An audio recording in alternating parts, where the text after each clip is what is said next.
Vamos lá. Importante que agradeço a todos, a presença de todo mundo está aí, dessa forma virtual, talvez muito comum para alguns, mas confesso que para mim é uma modernidade que ainda me deixa um pouco inseguro. Realmente, ao vivo é muito mais fácil, pelo menos a gente está mais acostumado.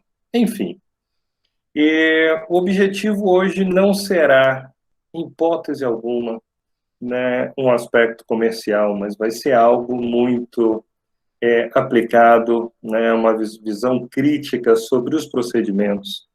Né? Talvez para alguns, algumas coisas ditas serão meio óbvias, mas para alguns serão alertas importantes quando a pessoa já está trabalhando de uma forma mais... Márcio, Pois não, eu acho que deu uma errada na tua internet. eu não te ouvi. Repete para mim, por favor. Acho que deu uma travada na imagem, pelo menos aqui para mim travou, e umas pessoas também me falaram que deu uma travadinha na imagem. Então, quando começar a apresentação, daí tu desliga a imagem da câmera. Então tá, então eu já vou desligar agora, né, para ver se vai ficar mais fácil. Vou botar aqui, desativar a câmera. Tchau, tchau, pessoal. Desativei a câmera.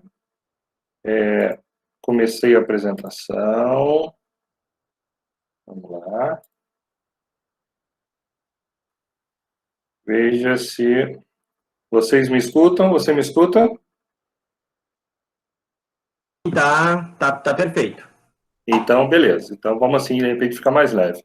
Vamos lá, pessoal. Como eu estava dizendo, o objetivo vai ser fazer um brainstorm geral sobre desde coleta até diluição e algumas observações, e a gente vai até a inseminação de ervas. Mas pontos de vista que eu tenho, né, por conta de avaliação de procedimentos que eu vejo em diversos locais e também da minha própria vida no campo ao longo de um tempo.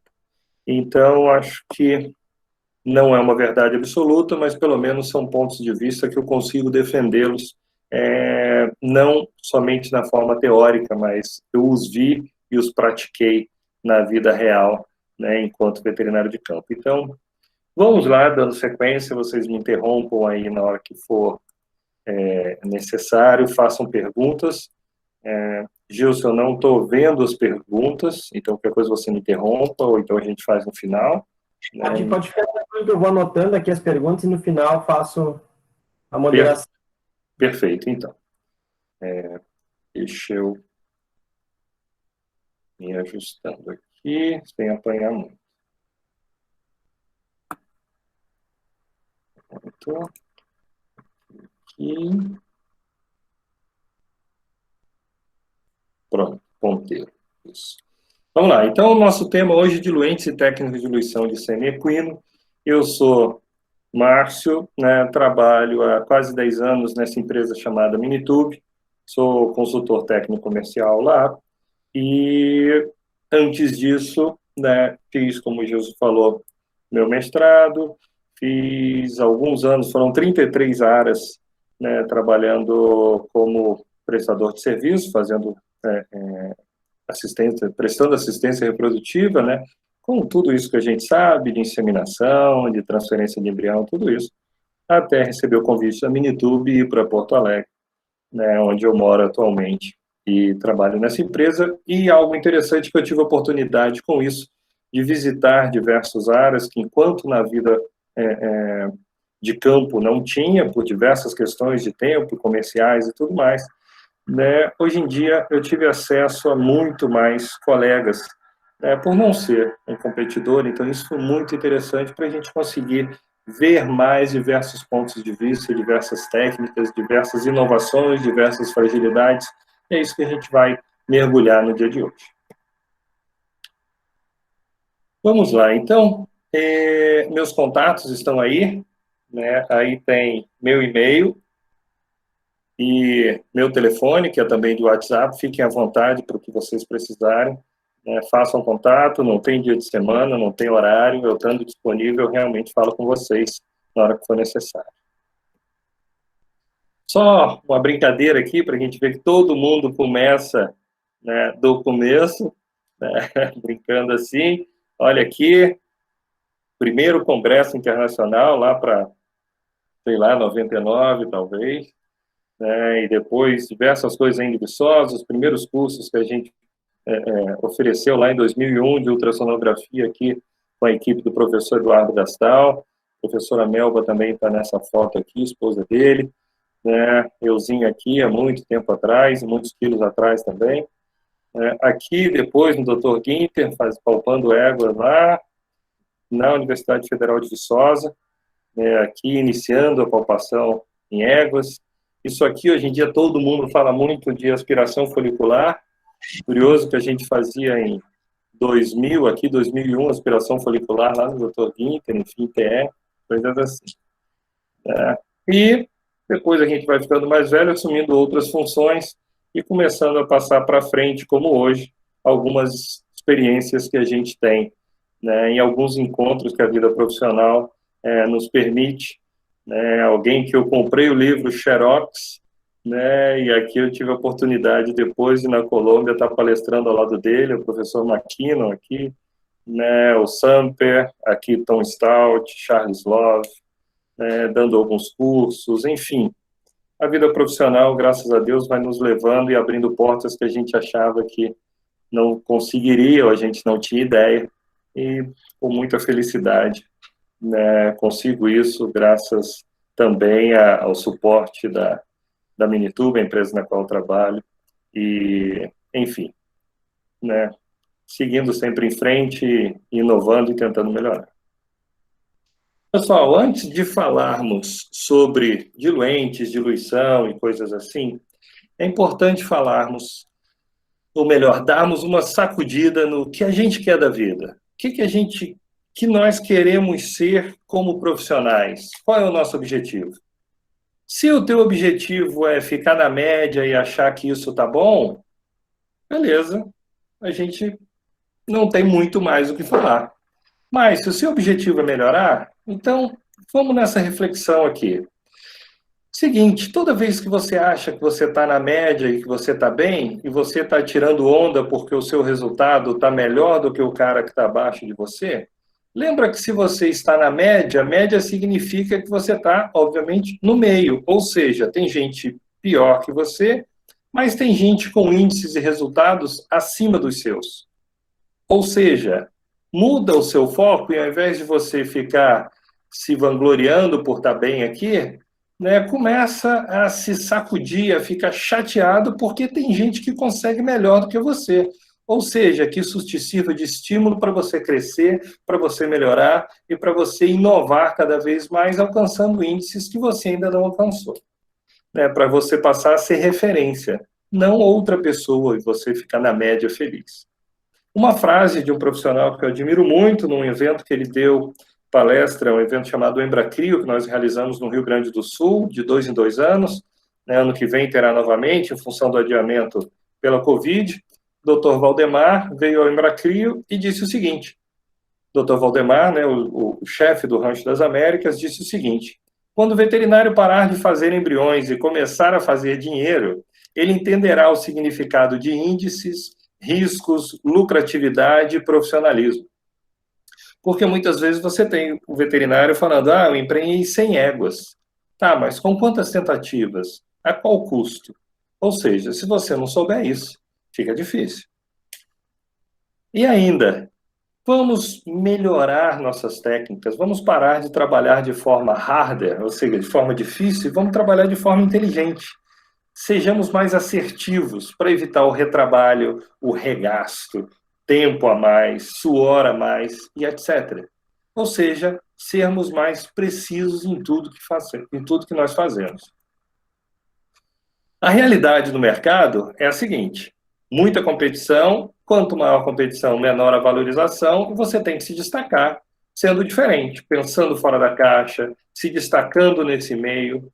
Ou seja, só tem um jeito, só sendo o melhor e saindo desse grupo comum que você vai ser interessante para o mercado. Só sendo o melhor, só se destacando. E ainda, só fazer reprodução basta? Em hipótese alguma. Por quê? Observa aqui, gente, 900 faculdades de veterinária no mundo, 406 delas estão no Brasil. 20 mil novos veterinários por ano no mercado. Sobre reprodução equina, todo mundo é especialista hoje em dia. Não tem mais diferença, todo mundo é especialista. Todo mundo faz reprodução, todo mundo faz TE, todo mundo tem ultrassom, todo mundo tem curso ou cursos de alguma coisa. Então, tem que ser diferente, tem que ser melhor, tem que estudar, tem que inovar. Esse paralelo que eu vou fazer aqui, observem bem, quando a gente fala, somos muito bons, somos caros, quem coloca o preço de caro, a avaliação de caro ou barato, não é você em você, é o mercado na sua qualidade, é o mercado na sua eficiência. Observe esse paralelo aqui. Seja e busque ser um atirador de elite. O que é um atirador de elite? Olha esse caso. Um cara, e esse fato é real, ele acertou um tiro num sujeito lá a 3,5 km. Bom, super sniper, super atirador de elite. O que acontece? Isso foi sorte? Em hipótese alguma. Ele levou um monte de coisa em consideração. Levou em consideração equipamento, vento, resistência do ar, curvatura da terra e etc, etc. É um cara extremamente treinado, extremamente estudado. Em consequência disso, ele é extremamente raro. E por ser raro e por ter grande eficiência, ele é caro. Ele é perito no que faz. Há poucos como ele.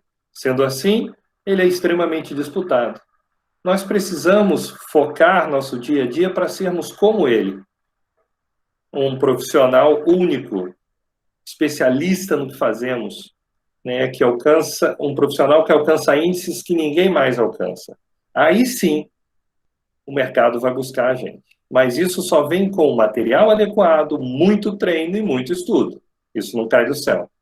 Experiência também ajuda. E aí, é a trajetória profissional de cada um. O mercado está aí, né, o tempo vai passando e suas habilidades podem melhorar ou não. Se diante da primeira dificuldade você chega e fala, isso é muito difícil, não é para mim, beleza, você está nessa classe dos desistentes. Se você começa a fazer, se acha o bom, tá lindo, fica postando na internet o tempo todo sempre a mesma coisa, né? Mais fácil postar do que sentar e estudar um monte de artigo. Se você acha que isso é legal, você vai estar sempre nessa fase aqui, ó, da mediocridade, vai ser sempre um amador e você vai pensar, agora eu aprendi e vou continuar assim. E a outra parte, e aí que você tem que focar, pelo menos é o meu conselho, é o que eu tento fazer, é aqui, ó, vou melhorar e vou fazer cada vez melhor, passo a passo. E aí sim, você se torna um craque na coisa, um sniper, um disputado e etc. Ou melhor, uma referência, né? Seguindo em frente, após esse papo de velho, fica a dica, vamos lá. A gente vai falar sobre sêmen, sobre diluente, sobre diluição. É importante que nós comecemos com o procedimento em si, procedimento da coleta de sêmen. Então, vamos começar lá do entendimento, né, da fisiologia normal, do comportamento normal de um garanhão em vida livre.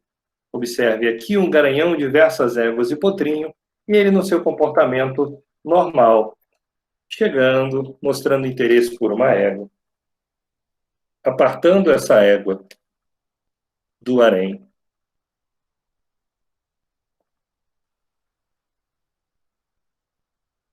Isso, o que é que ele está fazendo, gente? Ele está fazendo ultrassonografia do jeito dele, ele está fazendo, né, avaliação hormonal, ele está fazendo radioimunoensaio, ele está fazendo palpação, a moda dele, a moda que ele faz há milhões de anos, observando a égua, observando o comportamento, isso que o garanhão está fazendo, né, se estimulando.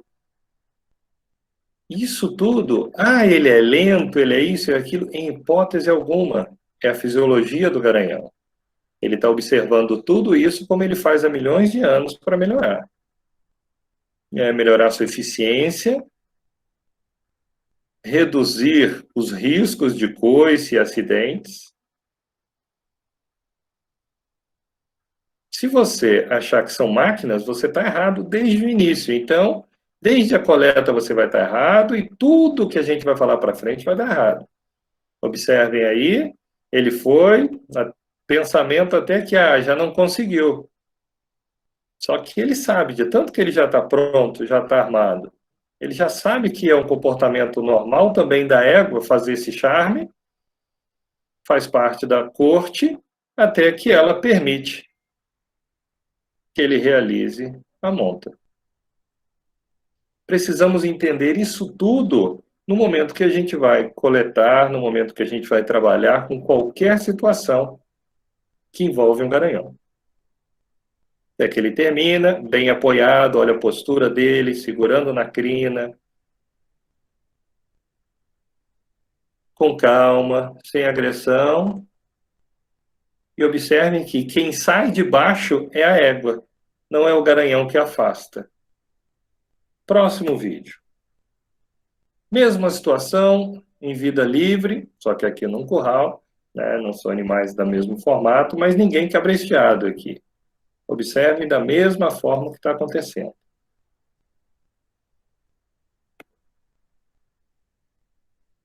A égua em cio, como a gente vê, cauda em bandeira, exposição do clitóris, contração dos lábios ali. E diversas éguas em diversos momentos do ciclo estral estão ali no meio. E o garanhão fazendo a leitura. Passando por ali, olhando uma, olhando outra, vendo aqui, vendo ali, até que ele aparentemente escolhe uma. Observa que o garanhão não está com aquele comportamento de pressa, pulando em cima da égua, né, mordendo a égua. Não. Ele está ali, está dormindo, como muitas vezes a pessoa que está guiando o garanhão dá uma sacudida no cabresto, como que diz, não, está dormindo, cavalo, acorda. Não, ele está se estimulando, é o tempo dele. E aí ele tem um comportamento, ainda que seja dentro do curral, um comportamento muito semelhante ao comportamento que ele tem. Ele já escolheu a égua, ele vai, a égua faz o charminho dela da mesma forma, ela para e ocorre a monta natural. Bem, entendendo como é a vida real, né, como são os animais da natureza, o tempo deles, como tudo acontece, fica mais fácil agora da gente começar a falar de reprodução equina, né, começar a falar da parte de sêmen, etc. Vamos em frente. Ou seja, o estímulo do garanhão é importante, né?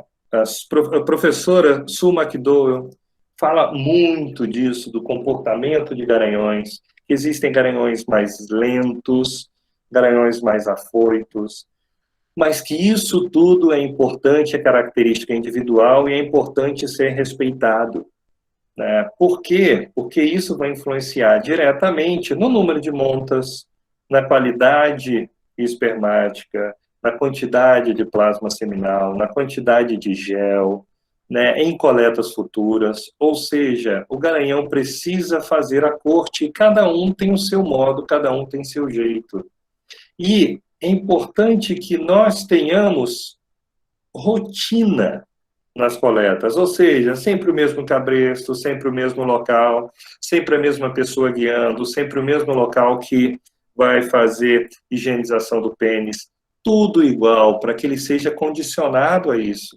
Se todo dia você muda toda a estrutura, não tem como. Todo dia ele vai ter que passar por ali, reconhecer o terreno, se sentir seguro, saber onde ele está pisando, prestar atenção em todos os estímulos ao redor, né, saber se ele está com segurança, etc, etc. E sua coleta vai ficar, obviamente, mais lenta. né? E, em consequência disso, muitas vezes você está com pressa e você faz tudo errado. Você agride o animal, sacode ele, tira a concentração dele, enfim, faz tudo errado em função da sua pressa, sendo que ele só está no tempo dele, quem está errando é você nos seus procedimentos. Né? Alguns garanhões preferem algumas mordiscadas na égua, outros ficam mais quietos de longe, né? Alguns garanhões muitas vezes precisam de manobras um pouco diferentes, como esse dentro do tronco.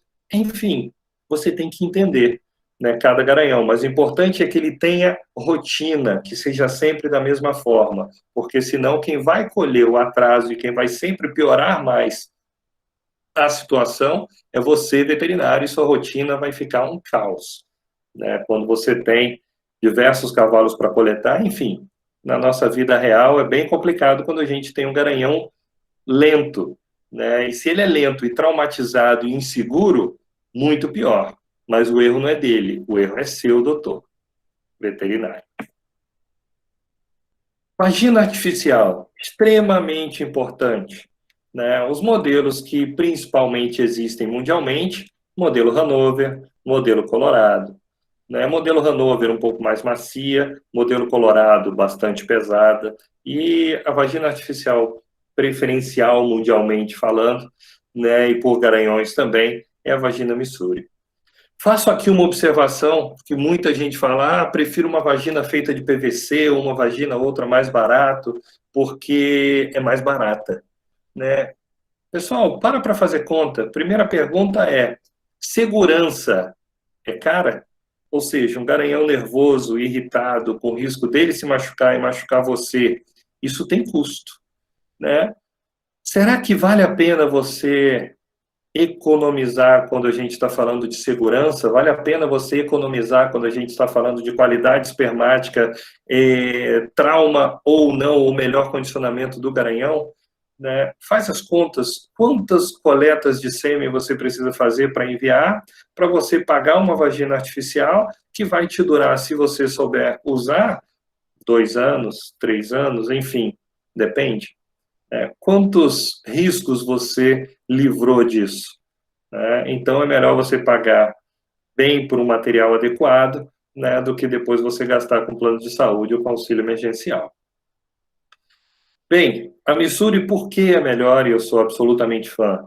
Ela é anatômica, ela é mais leve, principalmente para meninas que hoje em dia dominam, né, o mercado da reprodução equina, são mais leves, né? Eu brinco que ela é uma vagina artificial terapêutica, ou seja, um monte de veterinário fez errado, começou a coletar com vagina comum com mucosa de câmara de ar de pneu de caminhão, sei lá o que é. Pelo amor de Deus, né? O cavalo, depois que tem um monte de trauma, beleza, vamos ver o que a gente resolve. Aí vai para uma vagina artificial Missouri, né? Depois de todo o trauma, todo o estresse, todo o risco.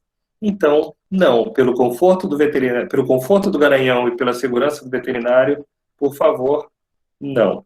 Lembrando que quanto melhor o trabalho do cavalo na vagina artificial, melhor a qualidade do ejaculado também. E tudo que vai acontecer daí para frente. Ainda falando sobre segurança, né, observem aqui, isso aqui lá na Cabanha do Parque, como vocês verão lá em Canela, a gente faz diversos cursos lá com a doutora Mauri e diversos experimentos lá também. Aqui, a contenção de lá, que chama-se maneia, né, no Sudeste chama-se peia, né, a égua bem contida, é importante também o rabo no momento da coleta. Né, isso aqui, um manequim, podem ver que é um manequim extremamente simples, né, mas absolutamente funcional. Aqui um manequim extremamente caro. Né, isso aqui é eu não sei, eu chamo de travão, mas não sei mesmo se é esse o nome no Rio Grande do Sul. A única vez que eu vi foi numa coleta que fui fazer com o doutor Amauri, e nós fomos fazer, e eu vi esse sistema, contém bastante a égua, mas eu achei que tem um pouco de risco, né, para queda e fratura, enfim, mas é um outro sistema. E aqui essa foto mostrando, né, eu sei que nós negligenciamos muito a nossa própria segurança quando a gente está falando do Brasil, mas observem coletas feitas lá fora, né, muitas vezes tem sapato com biqueira de metal e aqui colete e capacete. Ah, isso é bobeira. Bom, bobeira até aconteceu o primeiro acidente, né, dessa mão do cavalo pegar aqui na cabeça, enfim, é algo que vale a pena a gente pensar, porque quem trabalha com segurança hoje trabalha amanhã novamente. Né? Eu discordo quando dizem que o acidente faz parte da nossa profissão. Eu discordo dessa frase. Eu acho que risco, né, quem mexe com animal pode existir, mas a gente tem, com observação e precaução, né, não deixar que esse risco se transforme em insegurança e muito menos em acidente. Aqui alguns detalhes, né, de uma pessoa que tem uma sensibilidade muito grande para coleta de sêmen e observar comportamento de animal, e uma paciência incrível, né? Tá aqui essas fotos do Dr. Mauri, mostrando que alguns detalhes importantes: temperatura da vagina artificial, pressão da vagina artificial. Ah, qual é a temperatura? Gente, vamos pensar. O tempo que demora para o cavalo ficar pronto para você coletar, né? Se você está no verão ou se você está no Rio Grande do Sul. Eu lembro que uma vez eu fui coletar sêmen para fazer um experimento lá na cabanha e estava 2 graus, 3 graus de temperatura ambiente. A vagina artificial estava extremamente fria. Em linhas gerais, a gente fala para colocar uma vagina artificial em torno de 42 graus, né, pensando já numa perda de temperatura e tudo mais, mas isso você tem que avaliar o tempo que vai transcorrer, a temperatura ambiente e a pressão também. Qual o tamanho do pênis do cavalo? Ou seja, tem que ter uma sensibilidade e entender o que está acontecendo. No momento da coleta, duas coisas muito importantes também: a distância sua dos pés dos animais, para nenhum animal ficar pisando em cima do teu pé no momento da coleta. Acontece, né? Cuidado, machuca, e nós, como eu disse, a gente não usa, né, bota com biqueira de metal no Brasil. Então, cuidado com isso.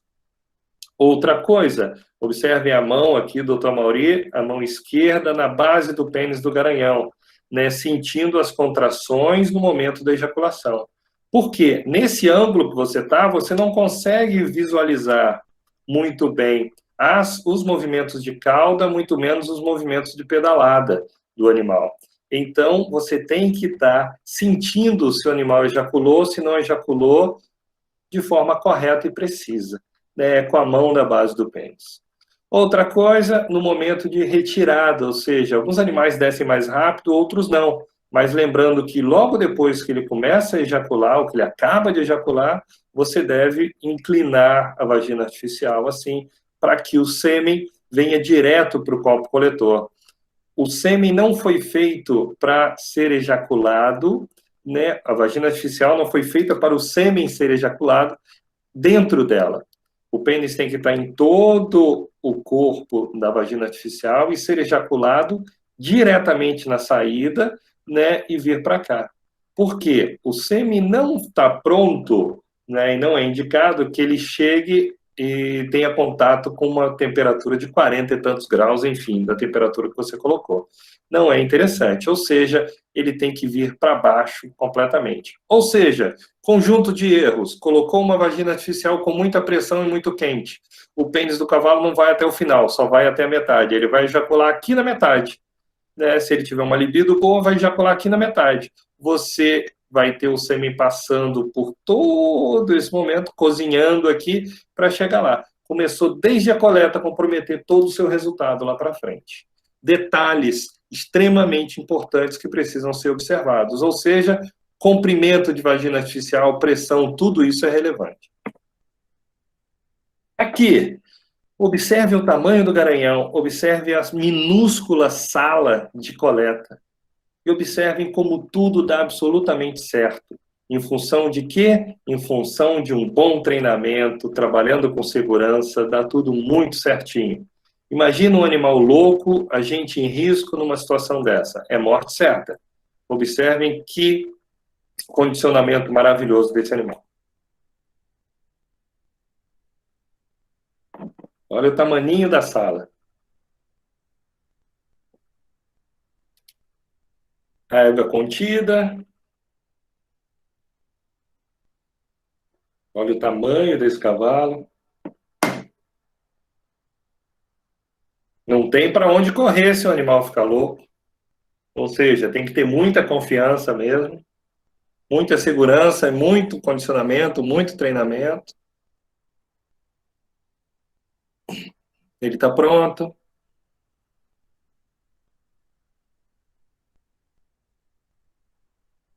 Veterinária pronta.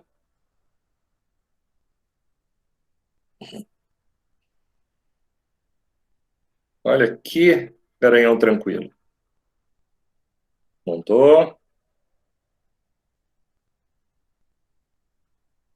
Desviou. Sem medo, sem risco. É um animal trabalhando. Uma vagina artificial Hanover, nesse caso. Pronto. Olha o ângulo. Pronto. O animal trabalhou. Ejaculado coletado. Agradece o bicho. Obrigado. Sem agressão, sem nada, sem grito, sem desespero, sem nada. Ou seja, é a primeira vez que ele faz isso? Em hipótese alguma, ele está absolutamente treinado. Ele, na hora que saiu dali, na hora que pegaram aquele cabresto, ele já sabia o que ele ia fazer. Isso é condicionamento.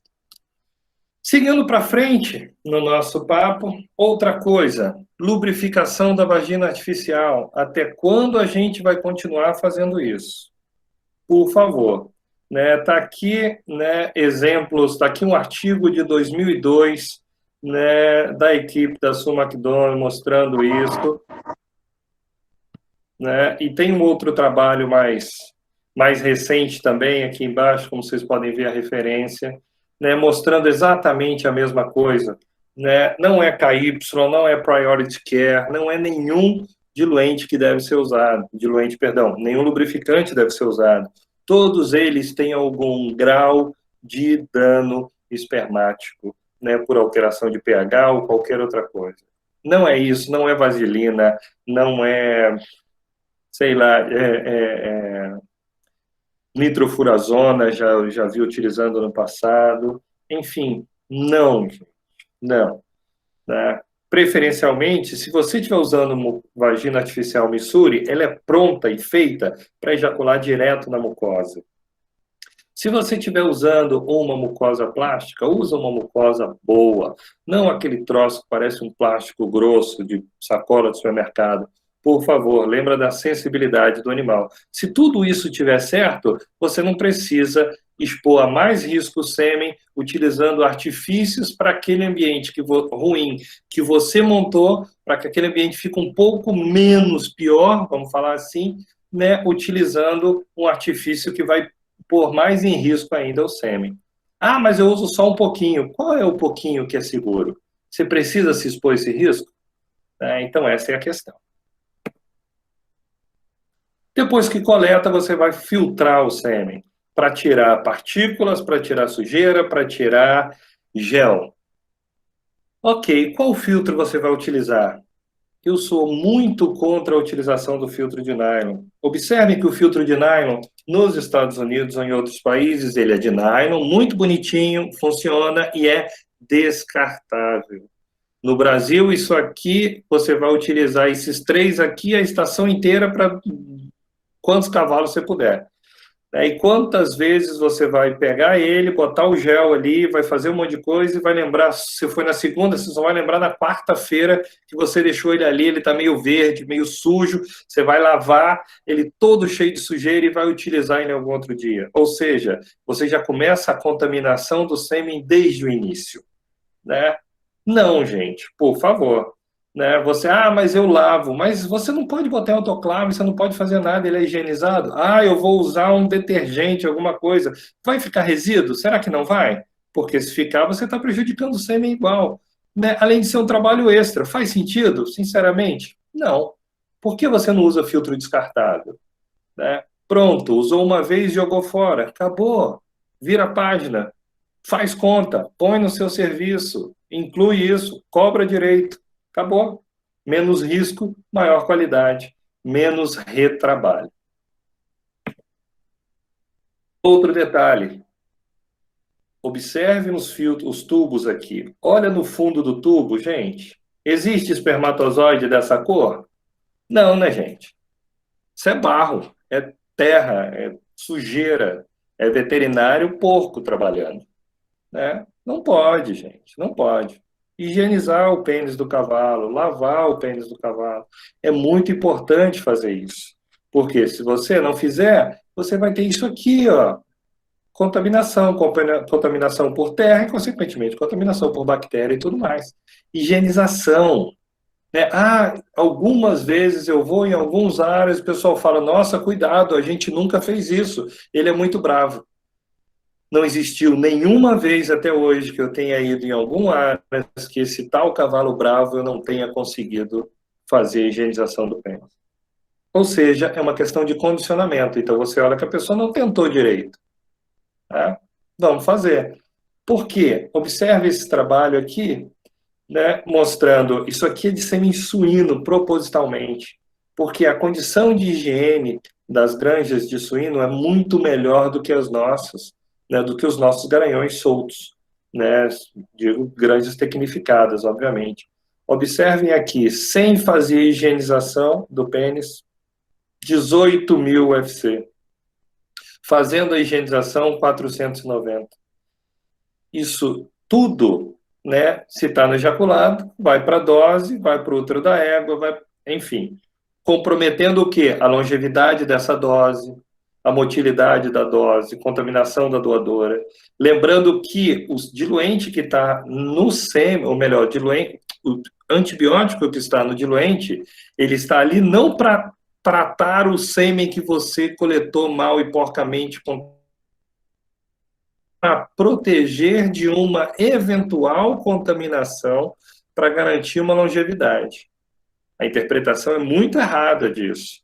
E, além de tudo, se a gente está usando antibiótico à vontade, lembra que isso é uma liberdade finita. Uma hora vai acabar.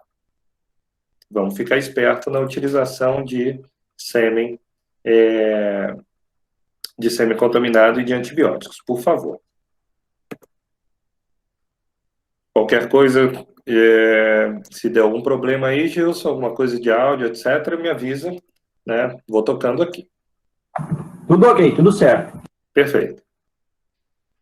Bem, uma revisão muito rápida aqui, quando a gente está falando de observar esse animal. Muitas vezes você tem um programa reprodutivo baseado em um garanhão e você dá tudo ok para as éguas, olha o garanhão de longe e sequer faz um exame físico ou de alguma outra forma nele. Observe aqui, quando a gente olha esse garanhão aqui, não dá para saber se esse testículo que está pequeno ou se é aquele que está maior. Se você tem uma degeneração aqui ou se você tem uma hidrocele ali. Você não tem como saber só olhando. Então vamos palpar, vamos fazer ultrassonografia, vamos fazer todos os exames, compreender se aquilo se encaixa ou não, se aquilo cabe ou não naquele programa, naqueles objetivos, né, de envio de dose, de inseminação de égua, de produção de embriões, enfim. Se você não fizer isso, está tudo comprometido. A sua fábrica, né, de espermatozoides está com problema. E dando uma olhada na fábrica, está aqui, ó. Olha o testículo, né? Tudo aqui são produzidos espermatozoides, espermatogônias estão aqui, túbulos seminíferos estão, os espermatozoides aqui no meio, e depois eles vão migrando, cabeça do epidídimo, corpo, até eles ficarem prontinhos na cauda do epidídimo, prontos para serem ejaculados. Se tudo isso, se desde o início isso aqui estiver comprometido, começa a complicar, né? Dá uma olhada em patologias, enfim. Né? E também casos de vesiculite, por exemplo, quando você pode diagnosticar muitas vezes por uma coleta ou por ultrassonografia, enfim, todas as glândulas são palpáveis e principalmente com a ultrassonografia você consegue avaliar, né, como elas estão naquele garanhão que você vai trabalhar. Isso é importante. Seguindo em frente após a revisão, beleza, sou veterinário, vou trabalhar com reprodução. Bem, seja na coleta, ou seja, na inseminação, ou seja você quem envia sêmen, ou seja você quem recebe sêmen, não dá para não ter microscópio, não dá para não ter uma câmara de Neubauer. Não dá. Eu sou veterinário e não trabalho com reprodução e não tenho isso. Então vamos falar sobre futebol, não vamos falar sobre reprodução, porque ficou difícil a nossa conversa. Porque você não sabe com que você está trabalhando, você está no escuro. Inseminação artificial sem avaliação seminal mínima é possível? Hipótese alguma. Tá? Ou seja, questões óbvias aí que a gente vai explorar um pouco mais à frente. Lembrando, né, muito rápido também dessa célula tão maravilhosa que é o espermatozoide. É uma célula composta, dividida grosseiramente em cabeça, peça intermediária e flagelo, que tem uma membrana, né, extremamente importante, né, em volta dele, que tem diversos domínios de composições diferentes, né, que tem um citoesqueleto frágil, que tem uma mínima capacidade de armazenamento, né, que tem um consumo energético extremamente alto, né, que perdeu diversas capacidades de metabolização, diversas capacidades de produção, né, de diversas substâncias, para quê? Para focar num objetivo, para se especializar em uma coisa, fertilização. Ou seja, toda escolha implica em perda, e a natureza fez assim com o espermatozoide. Ele é extremamente eficaz para uma coisa, mas extremamente frágil por outra. Ou seja, temos que tratar essa célula com carinho e com atenção, porque ela é a base de toda a nossa reprodução, quando a gente vai estar falando de macho. Falando sobre concentração de ejaculados, câmara de Neubauer, a gente já falou. Uma outra opção, se você tiver um pouco mais de recurso, avaliação por fotometria, ou seja, você coloca uma gotinha do sêmen in natura ali e ela te dá a concentração por ml, perfeito, muito mais fácil, facilita a tua vida, bastante preciso. Se você tiver mais recurso ainda, né, você pode ir, né, para um sistema computadorizado, avaliação com o sistema casa, que te dá diversos padrões espermáticos maravilhosos. Tudo aqui ok. Algo que não dá para trabalhar é da forma mediúnica, né, gente? De você olhar para o sêmen, olhar o sêmen contra a luz, dar uma sacudidinha, fazer uma cara de entendido e falar, ah, beleza, isso aqui dá para 4 ou 5 éguas. Por favor, não tem jeito. Nem super-homem consegue olhar e fazer numa olhada assim a quantidade de... saber a quantidade de espermatozoide que tem ali. A concentração precisa ser determinada, né? Assim, não dá, não dá. Aqui só um exemplo de um sistema casa, esse aqui é o sistema Androvision, que a gente tem na Minitube, existem diversos, né? Esse aqui é o que a gente trabalha no nosso escritório em Porto Alegre, recebo doses, né, para a gente avaliar, né, e dar todos os parâmetros espermáticos, é bem interessante para pesquisa e tudo mais. Voltando aqui à câmara de Neubauer, né, existe um cálculo todo legal para ser feito, né, mas se a gente for pensar de uma forma mais campeira no campo, funciona se nós colocarmos 19 gotas de água, uma gota de sêmen, gotas iguais, obviamente, preencher essa câmara, deixar um pouquinho essa câmara, deixar um pouquinho para os espermatozoides decantarem, e aí procedermos à leitura em 5 campos diferentes. E sim, é muito importante fazermos o sistema do L invertido, ou seja, em cada um desses campos, se nós olharmos um L, a gente não olha o outro, né? Ou melhor, não conta o outro. E o que nós contamos aqui? Cabeças de espermatozoide. Ou seja, contamos aqui e aqui, não contamos aqui e aqui. L invertido. Não é algo que já está sujeito a diversos erros da sua homogeneização, da sua coleta, do seu preenchimento da câmara, etc, etc. Né? E você ainda vai atravessar a técnica não fazendo o sistema do L invertido como é indicado, começou a complicar mais ainda a sua vida. Né? Conta os dois lados, vê se não deu uma diferença maior que 10%. Se deu, você tem que refazer tudo.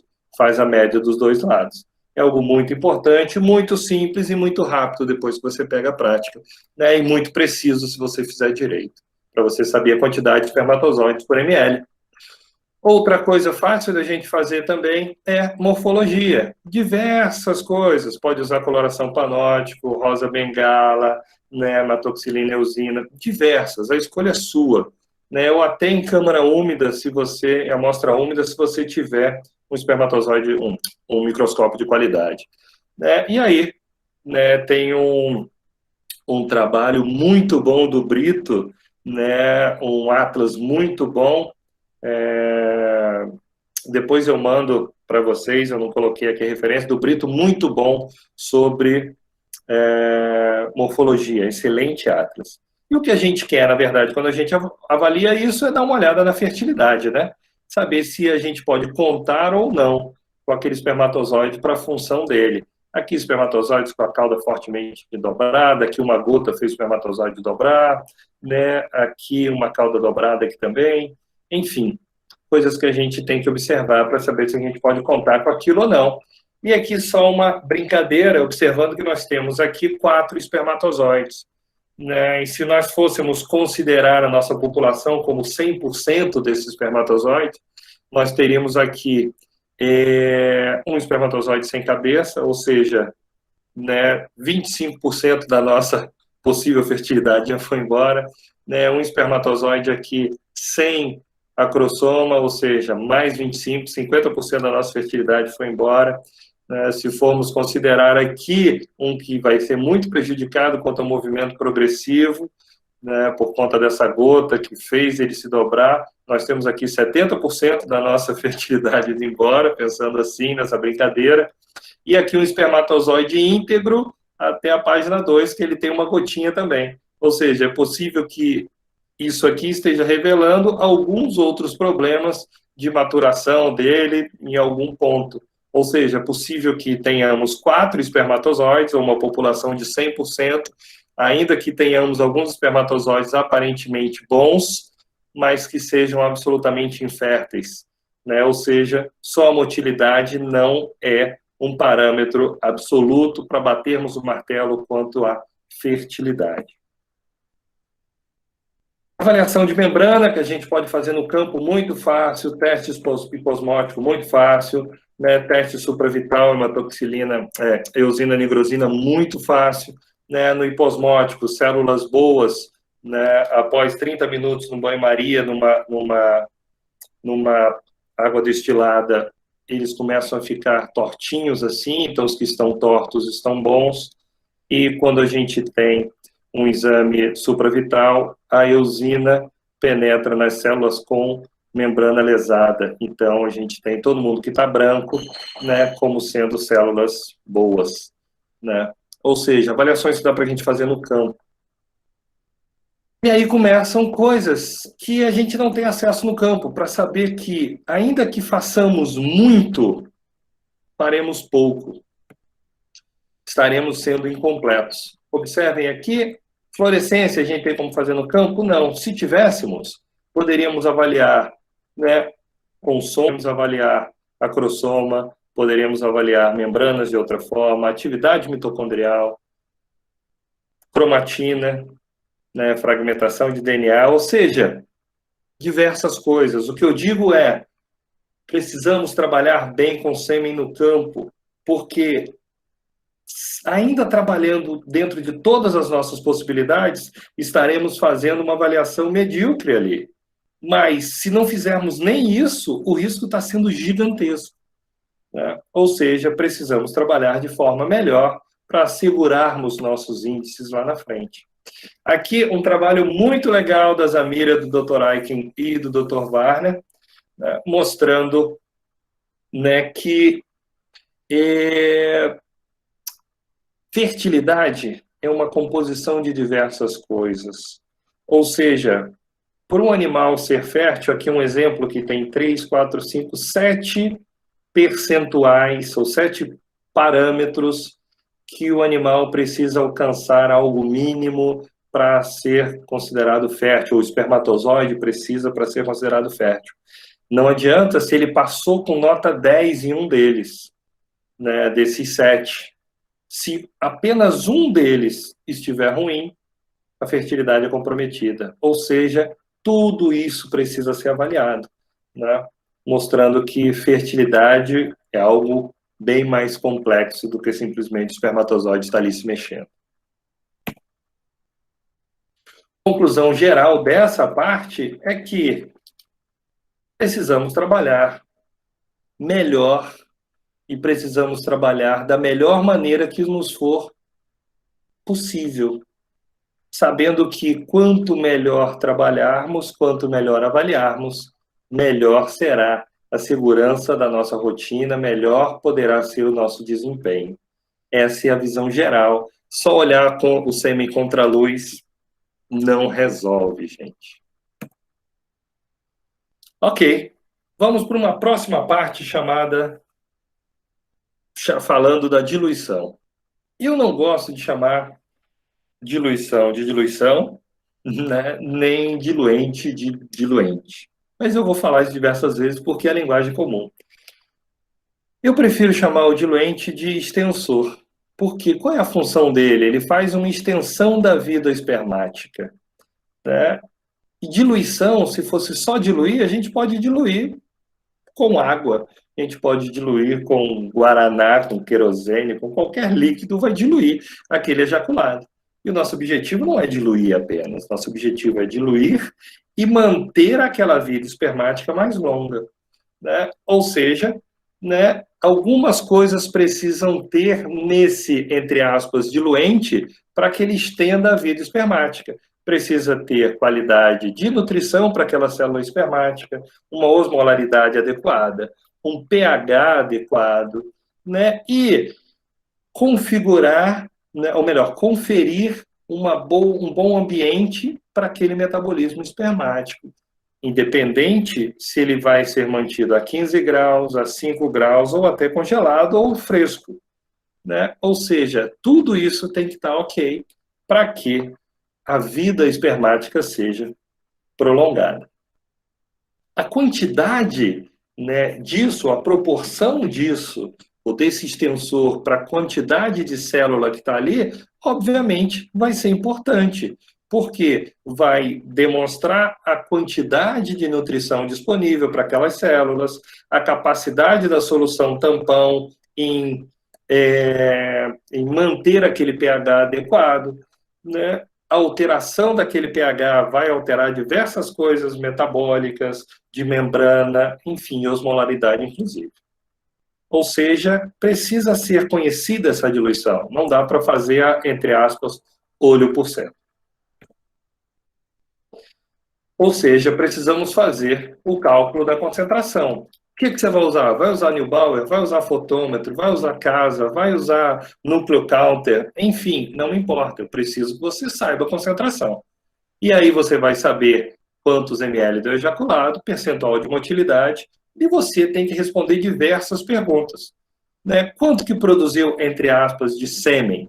Quanto de diluente eu tenho que colocar? Quantas doses que ele produziu? Né? Qual o volume de cada dose? Qual a quantidade de espermatozoide por cada dose? Qual a concentração de cada dose? Quanto tempo de transporte dessa dose até o destino final? Tudo isso tem que ser respondido, não é uma receita de bolo. Você tem que avaliar todo esse cenário para você saber a quantidade de diluente que você vai colocar ali para estender mais ou menos, dar mais segurança ou menos para aquela quantidade de espermatozoide que você tem ali, né? Observem, muitas vezes existe a ideia de uma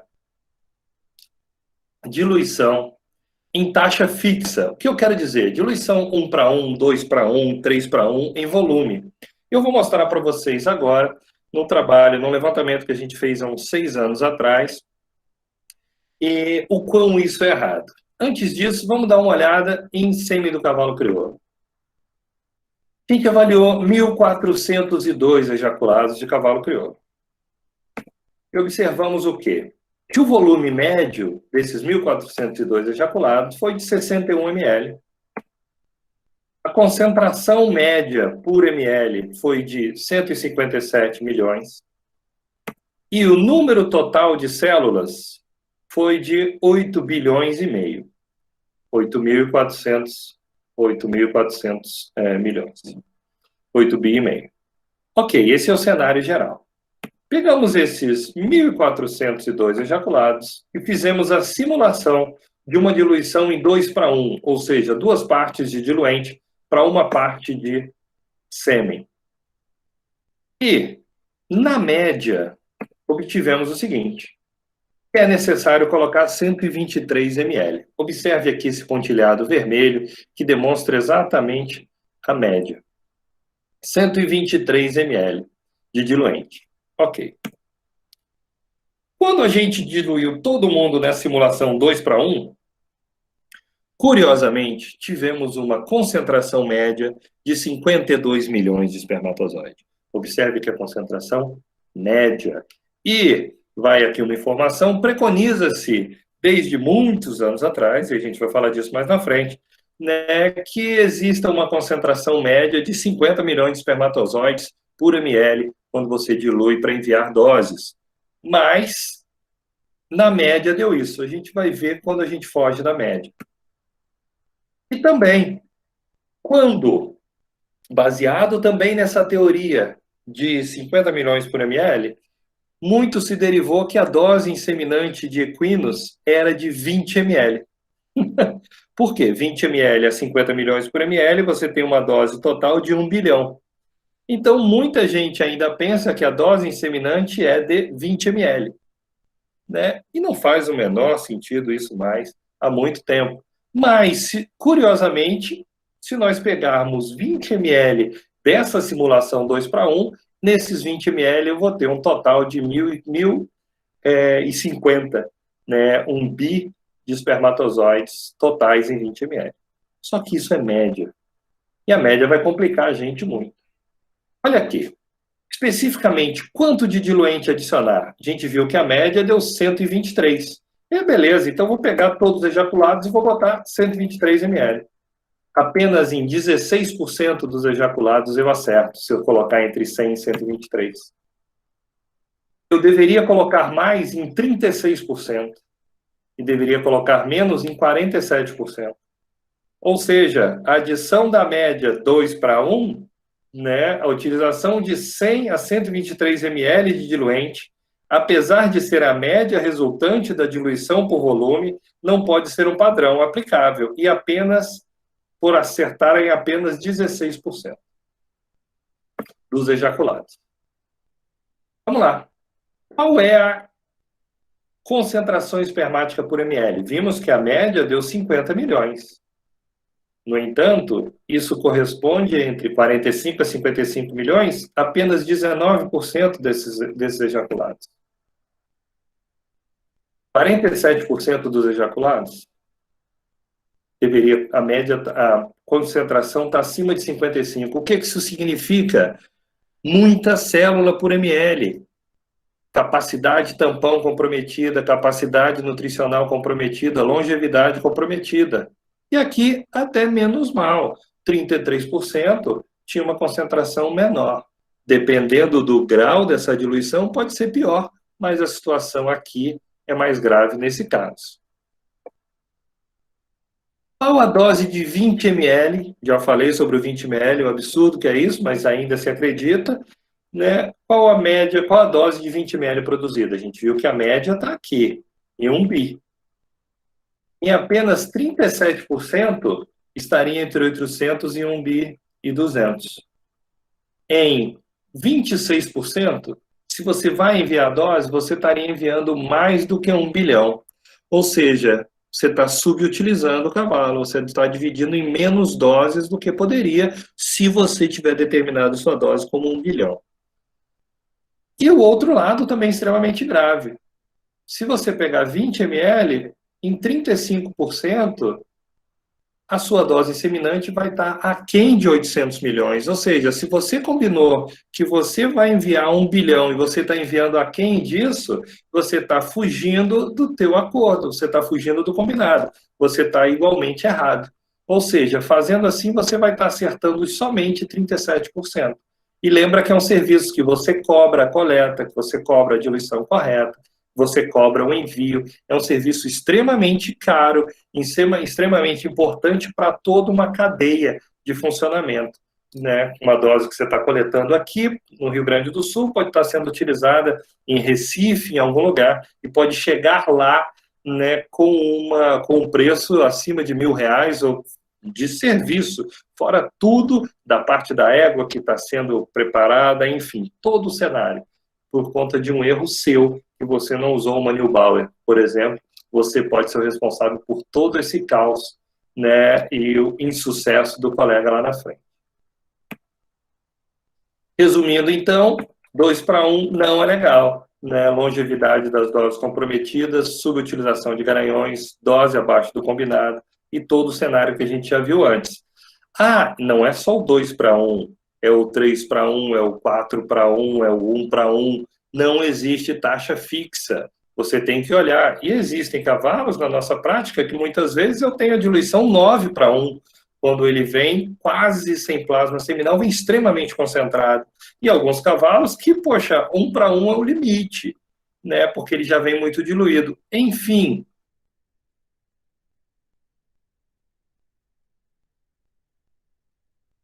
Essa parte, padrão de diluição por volume, compromete a acurácia por ignorar as variações de cada ejaculado, resultando na produção de doses imprecisas que podem comprometer sobremaneira a eficiência reprodutiva. Me mandaram uma mensagem aqui dizendo que talvez tenha caído aí. Vocês estão me ouvindo? Estamos ouvindo. Perfeito, perfeito. Então, conclusão, os padrões de diluição fixos não pode utilizar. Seguindo em frente. Próxima parte, a gente vai falar sobre o diluente, que, como eu já disse, eu prefiro falar sobre, eu prefiro chamar de extensor. Por isso que eu prefiro a tradução de extender, né, como life extender, do que diluente, né? Enfim, por conta do conceito. Pessoal, tem 16 opções de diluente no Brasil, e se a gente for contar no mundo, extrapola muito mais isso. Diluentes de diversas formas, diluentes à base de leite, diluente só com caseinato, diluente com gema, diluente com completamente conhecidos os ingredientes, diluentes com ticarcilina, diluente com gentamicina. Muitas variações, muitas. Né? E o fato, por que tem tantos? E se eles estão no mercado há tanto tempo, por que eles são diferentes? Porque nós trabalhamos com uma população extremamente heterogênea, ou seja, você tem que testar para ver qual é o bom para o teu garanhão. Todos são diluentes bons e todos funcionam, senão não estariam no mercado. Mas funciona para o teu garanhão? Ou melhor, talvez todos funcionem para todos os garanhões, mas funciona da melhor forma para o seu garanhão? É o que o seu garanhão mais quer? Isso é a pergunta, isso que a gente vai ver aqui. Um outro trabalho que a gente fez também lá na Cabanha do Parque, nós fizemos o seguinte, foram 16 garanhões, semi-coletado deles, né, aqui, acho que o Mauro Polen está aí no grupo, né, Mauro participou desse trabalho também, 16 garanhões foram coletados e avaliados a 50%, aqui foram avaliados no sistema casa, e aqui tem uma marcação de 50% de referência de motilidade progressiva. Observem que foi utilizado leite desnatado, cada ejaculado foi dividido em todos os diluentes. Foi utilizado leite desnatado como controle, diluente Kenney padrão de 75, né, clássico, e outros 9 diluentes comerciais. Esses ejaculados, ou essas doses, já dizendo, diluídas, foram avaliadas no momento zero pelo sistema casa, foram avaliadas 6 horas depois, e foram avaliadas 24 horas depois, sendo mantidas a 5 graus. Esse dos 16 garanhões, e nós obtivemos esse gráfico médio,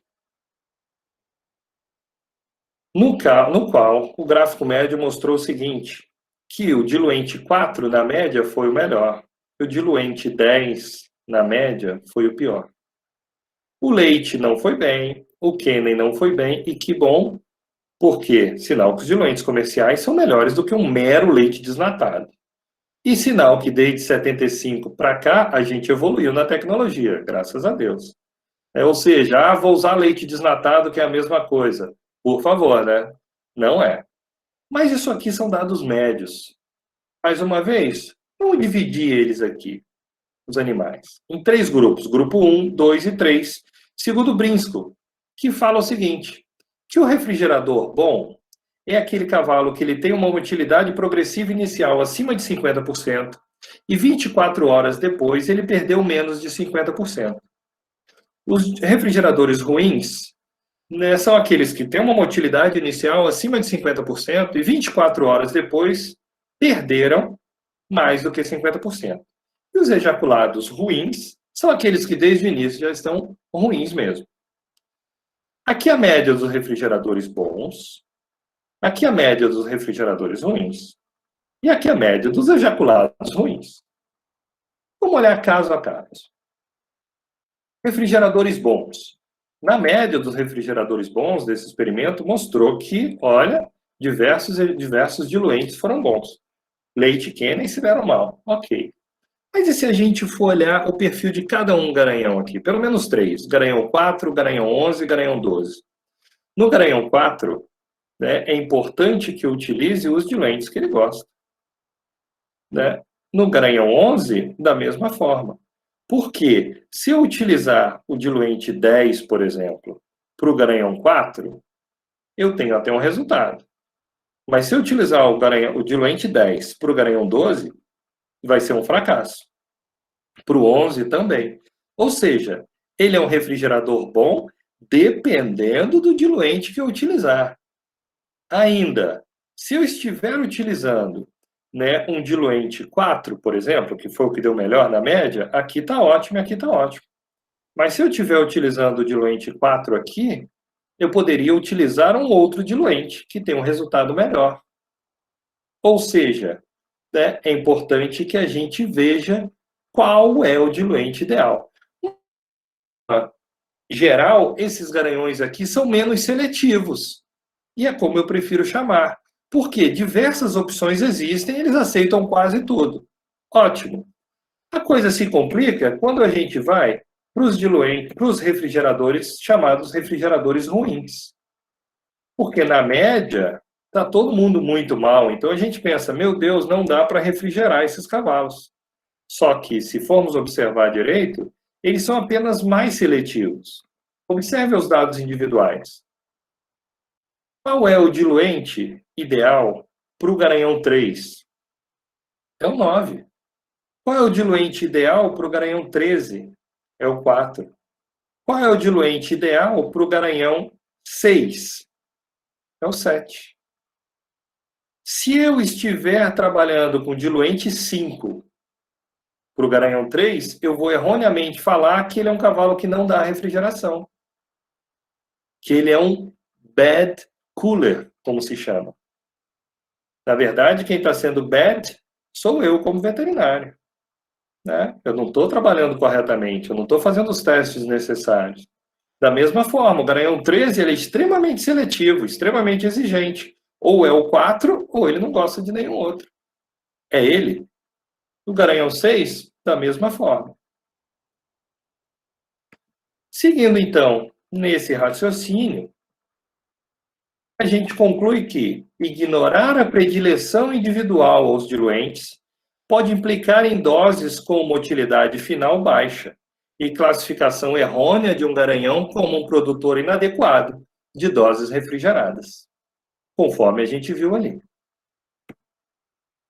Indo para a última parte da nossa conversa, fugindo um pouco disso, mas completamente dentro do assunto, vamos falar um pouco de doses inseminantes e técnicas de inseminação artificial. Dose inseminante, vem a pergunta, qual é a dose mínima necessária para uma gestação? Ah, é 1 bilhão, é 500 milhões. Mas será? A gente vai ficar meio perdido, Qual é a regra? Vamos raciocinar. Tradicionalmente, e a gente vai jogar isso por terra a partir de agora, né, a dose enviada é a dose de 1 bilhão. Mas isso já está bem defasado, na verdade, desde a origem da publicação. A ideia era que nós tivéssemos uma dose de 1 bilhão de espermatozoides móveis para que 24 horas depois, armazenada a 5 graus, ela tivesse uma motilidade de 50% daquelas doses, daquelas células. Ou seja, 24 horas depois seriam 500 milhões. Então, pelo conceito, a dose inicial, a dose inseminante original era de 500 milhões, nunca foi de 1 bilhão. Né? Mas vamos seguindo em frente. Valores de referência. Para ICSI, um espermatozoide. Para GIFT, 200. Para inseminação endoscópica, 1, 5 ou 10 milhões, com uma taxa de 60% de preência. Inseminação endoscópica com 5 milhões de espermatozoides sexados, 33. Endoscópica com 100 milhões de espermatozoides descongelados, inseminação com sêmen descongelado, que a gente tanto faz só com endoscopia, 56%, usando apenas 100 milhões. E a gente ainda está batendo em 1 bilhão? Bom, vamos seguir nesse raciocínio. Algumas outras referências. A nossa ideia é maximizar o número de doses produzida por ejaculado, obviamente, minimizando o número de células, mas sem correr risco de perder, né, prenhez. Isso a gente não quer, obviamente. Conforme a tecnologia foi crescendo, né, tudo foi mudando, qualidade de diluentes, técnicas de inseminação, ultrassonografia, predição de ovulação, tudo isso foi mudando. Né? Então, também foram mudando, né, as formas e a concentração e a quantidade de célula que a gente utiliza. Usando doses tradicionais, a gente consegue alcançar um número X. Se a gente utilizar doses menores, a gente consegue alcançar mais cavalos, com diluente mais éguas. E com diluente perfeito, diluente adequado, mais éguas e com mais sucesso. Observem aqui, dose inseminante como referência em 76, eu tinha de 500 milhões. Em 98, 300. E nós vamos olhar agora o trabalho de Gordon Woods, orientador do professor Lozino até, né, com prenhezes a 25 milhões de espermatozoides. Ou seja, a coisa é bem diferente. Sêmen fresco. Gordon Woods testou 25 milhões de espermatozoides inseminados uma única vez, 24 horas após o HCG. Resultados. Inseminação no ápice do corno, obviamente, 43%. Outro trabalho de Buchanan, mesma ideia, 12 éguas em 21, 57%. Sendo assim, se a gente for concluir previamente, com 25 milhões de espermatozoides, a gente consegue mais ou menos 50% de prenhez. Óbvio que a gente não precisa diluir tanto assim, para tantas éguas, dividir tanto assim, óbvio que não. Nem muito ao mar, nem muito à terra. Na nossa prática, a gente não precisa usar uma dose inseminante tão pequena, mas é para mostrar que também 1 bilhão a gente está muito fora da casinha e muito desatualizado, né, na tecnologia, em tudo que foi mostrado. Esse experimento é de 2000, ou seja, vão-se aí 20 anos. Uma observação quanto à dose inseminante, aqui numa referência de Loomis, mostrando o seguinte, garanhões A, B, C e D, aqui o número de espermatozoides móveis por inseminação e aqui a fertilidade. Mostrando o exemplo aqui do espermatozoide A, do garanhão A, que conforme vai aumentando a quantidade de espermatozoides móveis por inseminação, em milhões, né, você também vai aumentando a fertilidade, até que você chega num platô.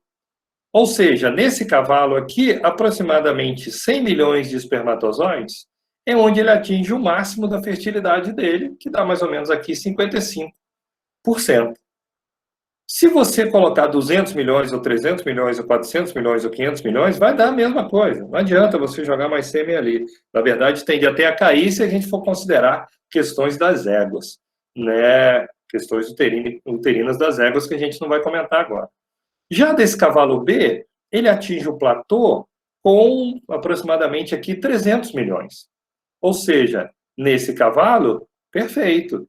Esse cavalo vale a gente dar uma dose maior, né? Porque ele aumenta. Mas não adianta botar 500, 600, 1 mil, porque não aumenta mais. E por aí vai com outros cavalos também. Ou seja, a dose inseminante existe uma característica individual que a gente precisa determinar.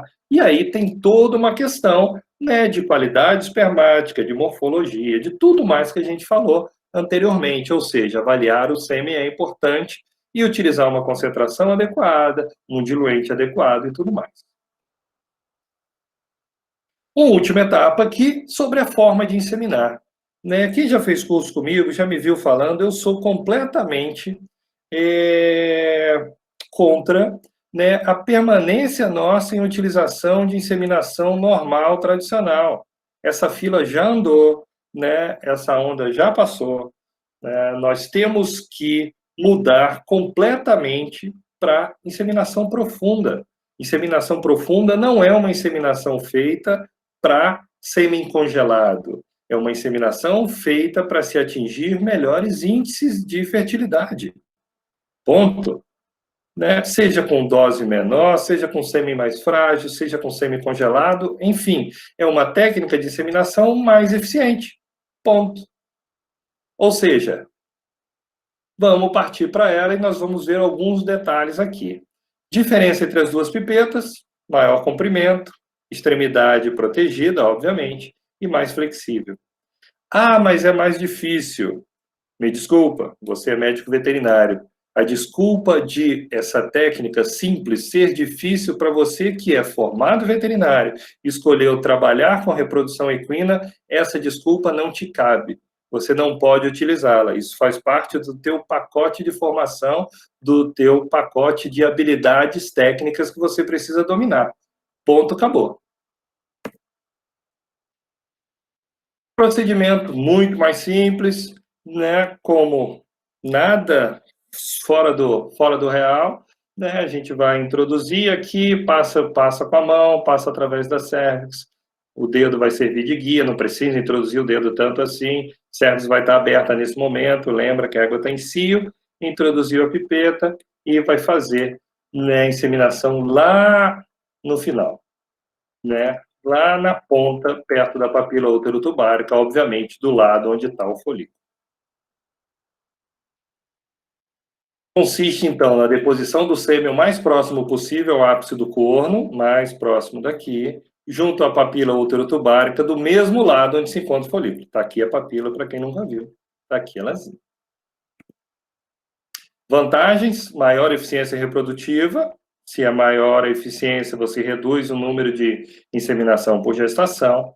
Proteção dos espermatozoides até o sítio de fecundação. Os espermatozoides não precisam passar por toda aquela defesa uterina ao longo de todo o trato, toda a mucosa uterina.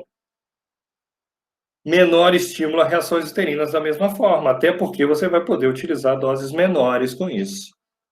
Vai usar mais o cavalo, enfim, render mais o ejaculado. E aqui, uma referenciazinha só de duas pessoas, do Harold Zimmer, de Hanover, e da Catila, mostrando que sêmen fresco, né, em éguas sadias, 71% de prenhez quando foi inseminado, obviamente com dose inseminante baixa, 71% de prenhez quando foi inseminado no ápice versus 47% de prenhez quando foi no corpo. Ou seja, é mais eficiente. E ainda, né, só um adendo aqui, mas eu não vou falar sobre sêmen congelado hoje, mas mostrando que desde que as éguas sejam sadias, né, a inseminação profunda, né, ela funciona muito bem e não tem diferença da fertilidade, desde que o sêmen seja bom, seja para sêmen congelado ou para sêmen fresco. Tá? Não vamos entrar nesse mérito hoje. As aplicações da inseminação profunda são inseminações cotidianas, ou seja, todo dia que você for inseminar, insemina 100% para lá. É isso, na ponta do corno. Reduz o número de inseminação por ciclo e eleva a taxa. Sêmen concentrado de baixo volume. Ótimo, excelente, melhor ainda, menor reação uterina, né, preserva os problemas, é uma solução eficiente. Semi-congelado, é o que todo mundo fala, todo mundo já sabe disso, mas não é só para isso. Redução da dose inseminante. Semi-congelado nada mais é do que uma inseminação com dose reduzida também. Ou seja, redução da dose inseminante. Em linhas gerais, o que a gente quer é sempre proteger o sêmen da perda uterina e disponibilizar o máximo de espermatozoides aptos no local da inseminação profunda, no local da ovulação. Sendo assim, ufa, acabamos hoje, né, esse nosso papo bem geral, né? O caminho para a gente ter sucesso, como geralmente eu termino minhas apresentações, é esse: experiência, confiar no que você faz, conhecimento através de observação, muita leitura, brio, que significa você querer fazer bem, você querer fazer melhor, você querer fazer a diferença. Inconformismo, que vem do seguinte: se alguém conseguiu, por que eu não consegui ainda? É o objetivo de fazer algo extra, né, de sair da média, de ser referência. Aqui estão os meus contatos, novamente, né, eu agradeço mais uma vez o convite. Vou ficar à disposição para bater papo com vocês, responder as perguntas, né, espero que tenham gostado. Meu WhatsApp está aí, fiquem à vontade para a gente bater papo. E, Gilson, é contigo. Muito bem, muito boa palestra. Repercussão aqui tá boa também. É verdade, eu não estou sabendo de nada que está acontecendo. Deixa eu... Pergunta aqui já, e o pessoal que tiver dúvidas, né, tem perguntas para o Márcio, vão mandando aqui que agora nós vamos responder. A primeira pergunta aqui nós temos é do professor Rodrigo Arruda. Olha só! Tudo bem, Rodrigo? Bom! Pode falar. Ele parabeniza pelo evento e pela palestra, pela excelente explanação, e pergunta: qual a importância você dá para a avaliação do DNA e do acrossoma para espermatozoide equino? Excelente, Rodrigão. Então, se a gente for colocar num caso específico, né, uma falha, como eu mostrei lá, uma falha que tiver em todos os critérios, não adianta se tiver com a motilidade bem, se tiver com mitocôndria bem, mas a acrossoma estiver ruim, complicou. DNA, da mesma coisa. Vamos dar exemplos. Né, uma centrifugação exagerada, né, tá mostrado já por Martinez, né, dentre outros, que você tem um dano de DNA. Muitas vezes você pode ter a fertilização, mas atribuído a isso você tem perda precoce de gestação. Outra coisa, tem um trabalho maravilhoso do professor Dixon Warner, mostrando problemas de acrossoma. Um cavalo era muito bom, motilidade excelente, fertilidade zero. E quando foram observar, era problema de acrossoma. Ou seja, é uma pecinha, muitas vezes, numa lista de diversas peças, mas que essa pecinha pode ser fundamental. Então, na verdade, é tão importante quanto outras, né, visto que precisa do pacote inteiro. Né, mas é importante que nós não causemos danos iatrogênicos por conta de nossa manipulação errada. Né? Isso que eu acho que é o mais importante que o veterinário precisa trabalhar. Espero que eu tenha atendido a resposta do amigo de Brasília aí. Muito bem. Tem outra pergunta aqui, que é do Felipe Rodrigues. Uhum. Quanto à diluição prévia à congelação, qual a sua opinião? Tá, diluição prévia à congelação. Bom, é uma pergunta meio aberta, meio ampla, né? Mas vamos lá. Diversas questões. Vamos começar do básico. Primeira coisa, a temperatura. Se você não tiver com a temperatura ideal entre o sêmen, ou equilibrada entre o sêmen e o diluente que você vai utilizar, você já começa a ter um problema aí de choque térmico, problemas de citoesqueleto, enfim, desconfiguração de membrana, coisas assim. Outra coisa, pH, complicado. Muitas vezes, algum problema que você tem no desempenho de algum daqueles diluentes, né, pode ser muitas vezes por conta de pH ou por conta de nutrição, de tampão, de algum detalhe. Ou seja, se você comprometeu a qualidade ou cuidado com a célula espermática desde essa diluição, né, você vai, obviamente, comprometer lá para frente. E dando um exemplo aqui de experimento nosso também, mostrando que quando a gente utiliza, né, previamente ao congelamento, né, pediram para abrir a câmera aqui, deixa eu aparecer. Se ficar travando, você me fala e eu bloqueio aqui. Eu não sei se eu estou aparecendo. Estou aí. Bom, vamos lá. Um experimento nosso, né, mostrando o seguinte: se você utilizar o diluente que o garanhão gosta e utilizar o diluente, um outro diluente que não seja o preferido, e você deixar esse ejaculado repartido nesses dois diluentes, 4 horas depois você vai fazer o congelamento, mentira, 6 horas depois você vai fazer o congelamento, esses ejaculados, essas doses foram mantidas a 5 graus, a gente não observou diferença na motilidade progressiva, seja no diluente preferido ou no diluente não ideal. Não teve diferença na motilidade.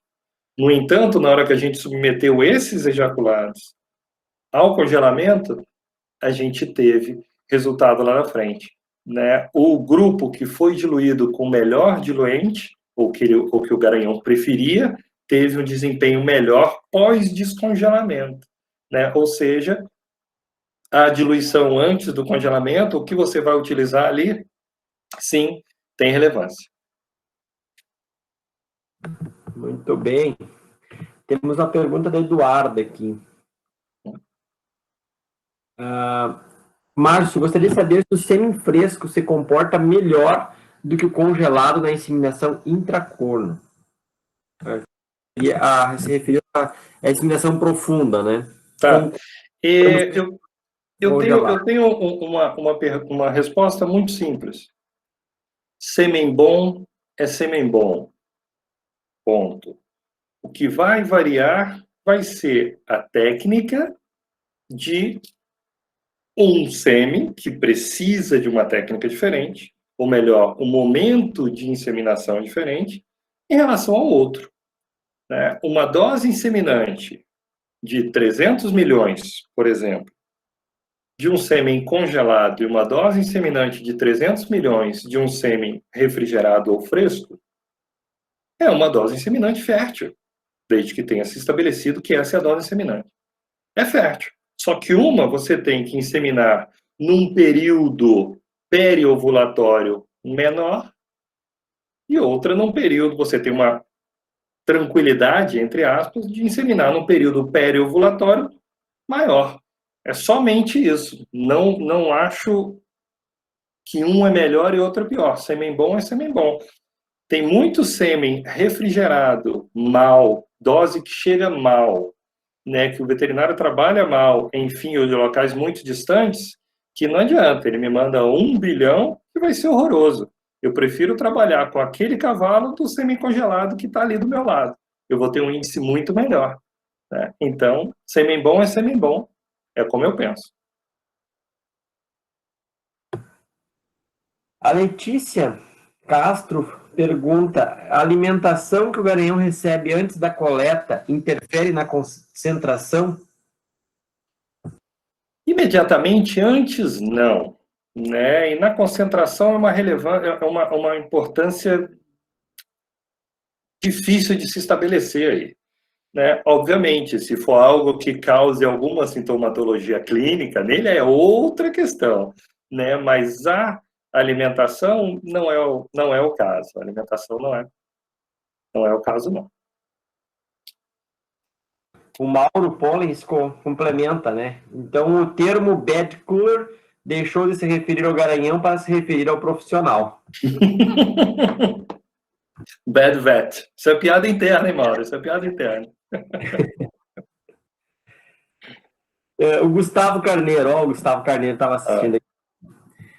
Parabéns pela brilhante palestra. Ficou claro em seus experimentos a individualidade dos garanhões. Muitas vezes o veterinário de campo chega no Aras para processar uma amostra em um garanhão que não conhece e não tem condições de fazer um teste de resfriamento.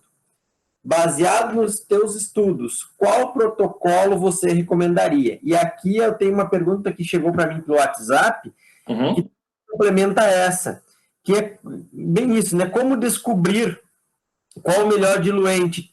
Teste, tentativa de acerto e erro? Algo bom da gente pensar. Obrigado, Gustavo, por estar assistindo, né? Pessoa maravilhosa. Bom, algo que a gente tem que ficar tranquilo é que é um trabalho, entre aspas, que a gente não precisa fazer toda semana, né? A predileção se mantém, porque é algo estabelecido por características celulares, né? Então, a célula do cavalo, o espermatozoide ali, não vai mudar tanto dessa forma de uma hora para outra.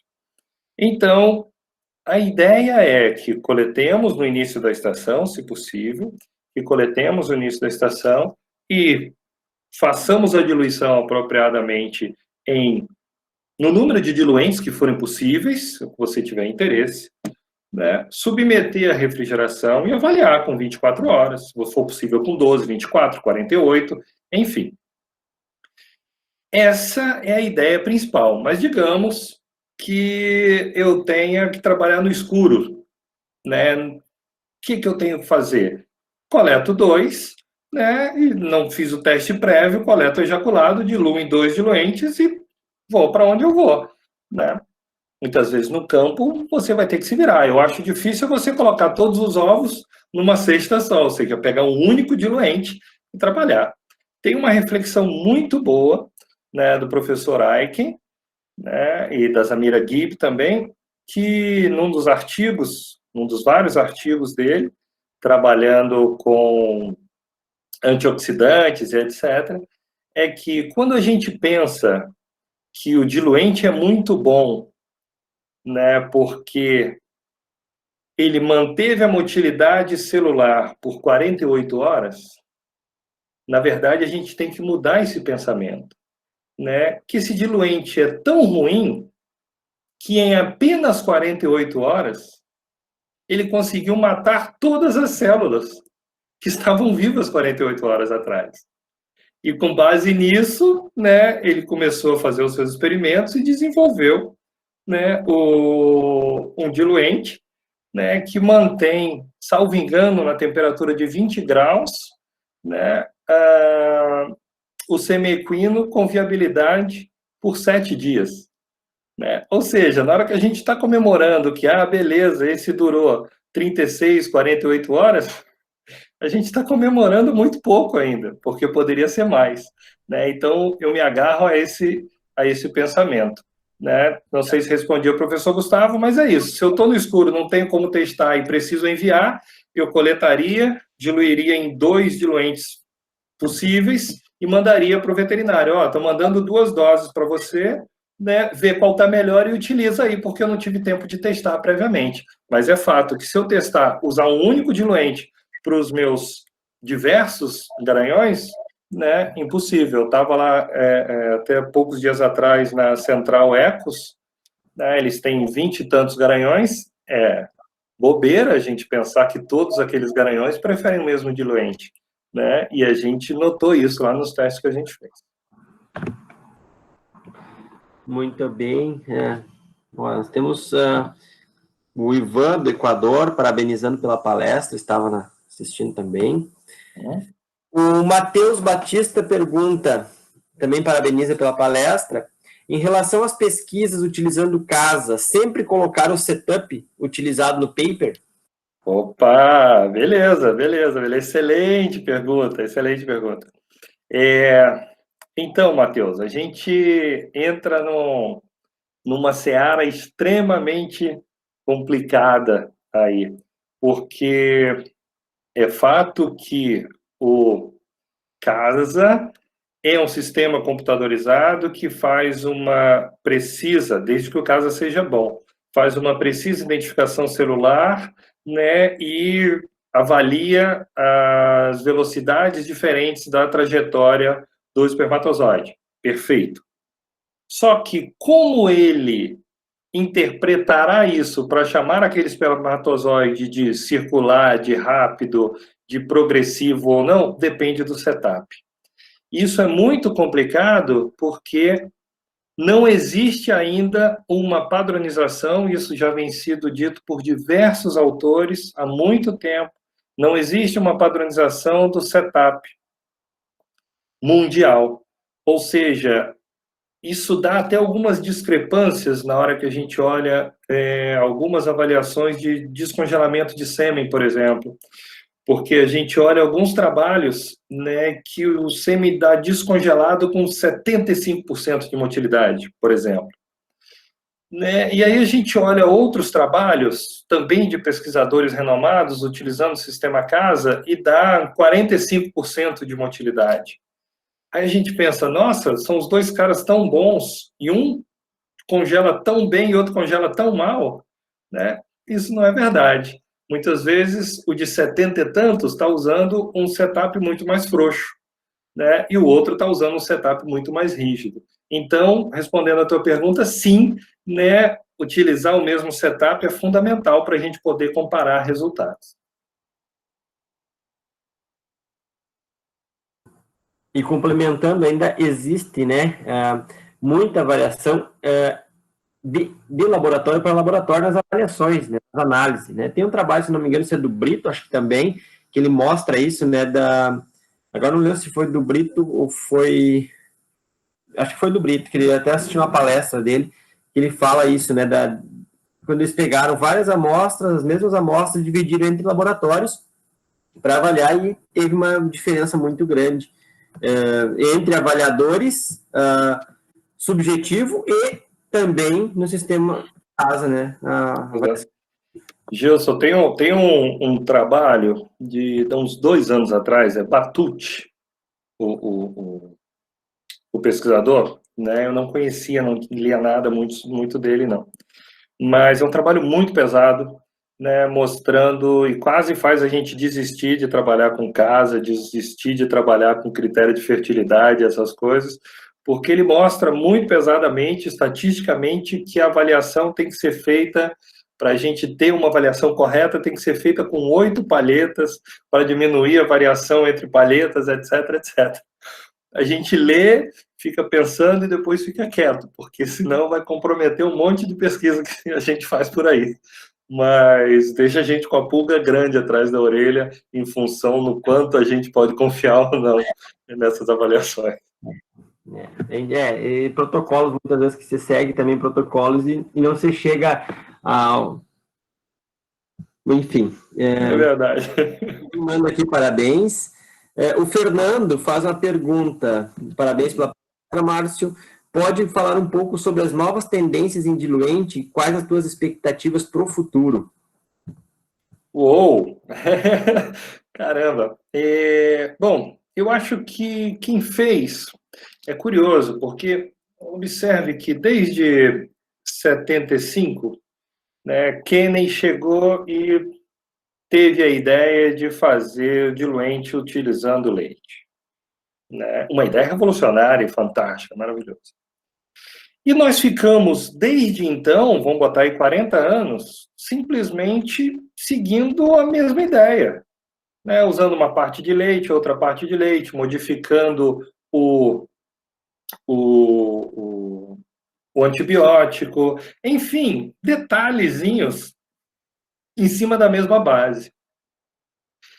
E aí vem um cara que pensou completamente fora da casinha, né, que é o Dr. Aiken, completamente, talvez por não ser veterinário, né, veio com uma visão completamente bioquímica da coisa e fez as perguntas: vocês se deram conta da quantidade de antioxidante que tem na peça intermediária do espermatozoide?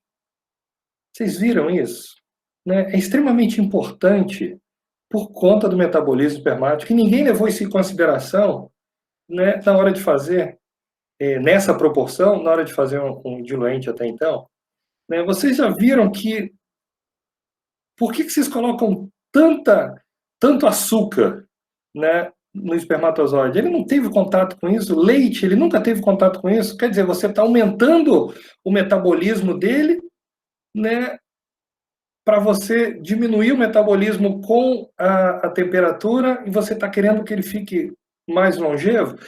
Ou seja, mudou completamente a perspectiva, né? Veio alguém de fora. Então, eu acho que a gente está vivendo a nova onda, no início da nova onda. Tanto que o primeiro trabalho publicado sobre essa nova filosofia foi em Cambridge agora, né?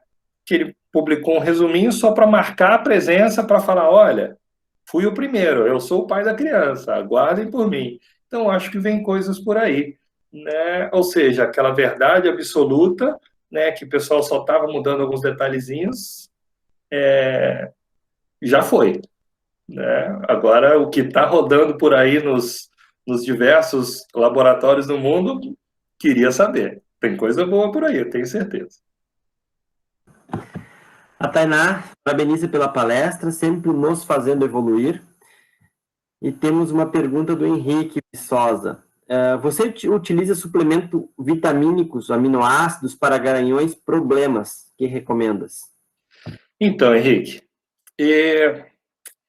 cara, eu sou uma pessoa meio... Não, em hipótese alguma, sou avessa a isso. Eu acho que antioxidantes funcionam, né? Pentoxifilina acho que funciona, concordo. Mas eu acho que existe um exagero, né? Ou melhor, uma terceirização do problema, vou falar assim. Ou seja, para alguns cavalos pode ser realmente importante, mas muitas vezes o manejo não está adequado, né? A alimentação simples não está adequada, ou a manipulação de sêmen não está adequado, né? E por conta de tudo isso, né, atribui que o cavalo é complicado, que o cavalo tem sêmen ruim, né? E muitas vezes não tem nada disso, mas sempre é mais fácil terceirizar. Então vamos dar um suplemento, isso, aquilo, né? E na verdade eu acho que não é esse o caminho. Eu acho que existem poucos cavalos, né, que dependeriam disso. Existem poucos cavalos que realmente têm uma demanda por conta de uma competição, por conta de diversos outros fatores, né, de questões clínicas, enfim, existem. Mas eu acho, mas isso não é interessante para a indústria, então a indústria jamais vai falar isso. É muito mais fácil você dizer que seu cavalo ganhou a prova ou que ele fez bem por conta de uma suplementação, né? E, enfim, eu não acho que é esse o caminho.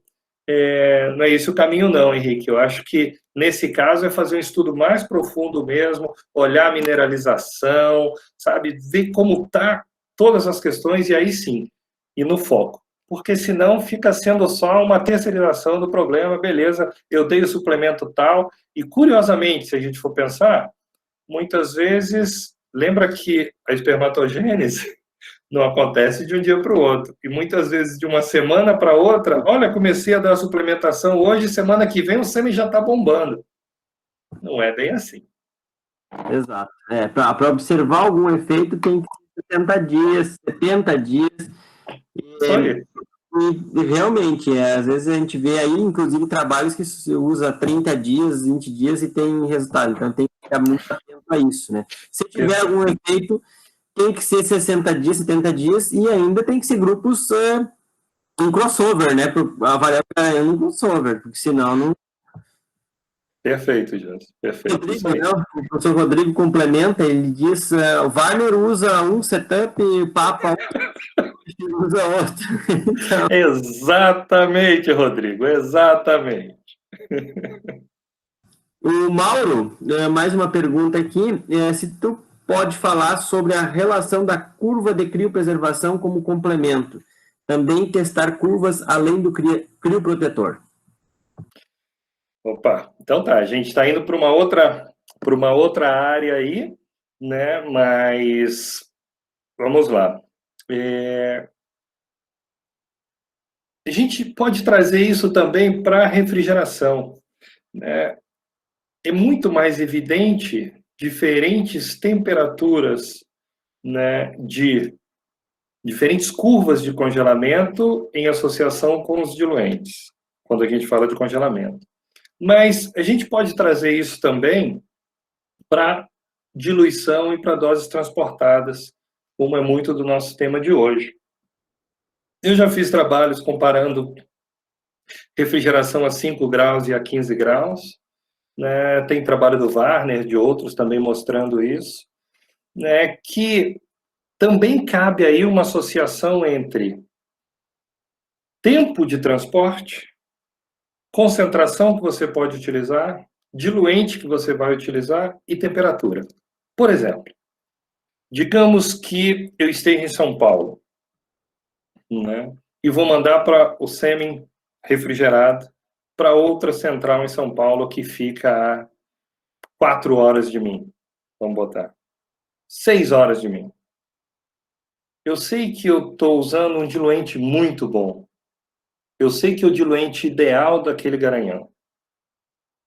Eu não preciso de uma quantidade de diluente tão grande, né? O tampão dele é bom, eu não preciso de uma quantidade de diluente tão grande porque eu sei que a distância é curta. Por que que eu vou submeter isso a 5 graus?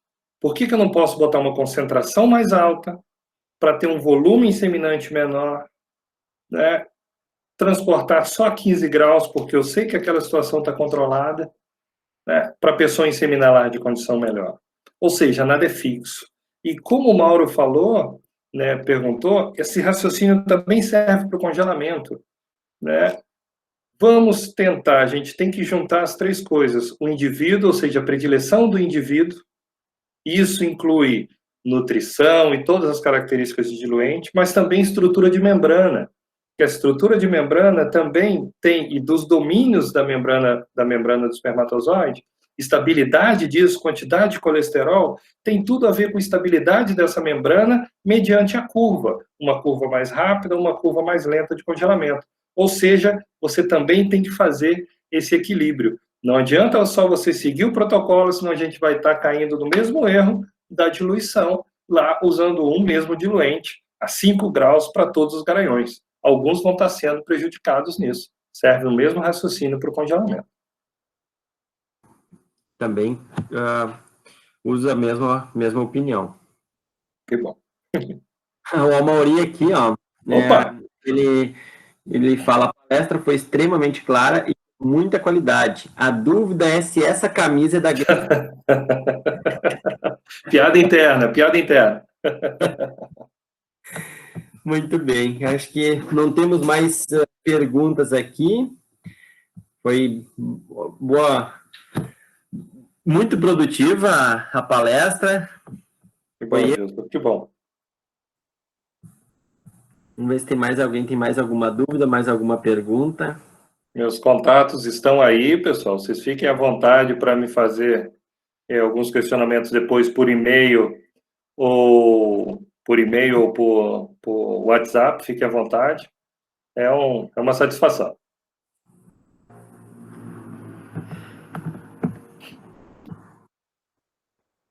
Gilson, muito obrigado novamente pelo convite, obrigado pelo suporte, né, teu e dos teus alunos para me ajudar a manipular essa parte tecnológica, né? Acho que né, entre mortos e feridos salvaram-se todos. Exato. Eu agradeço imensamente aqui, né?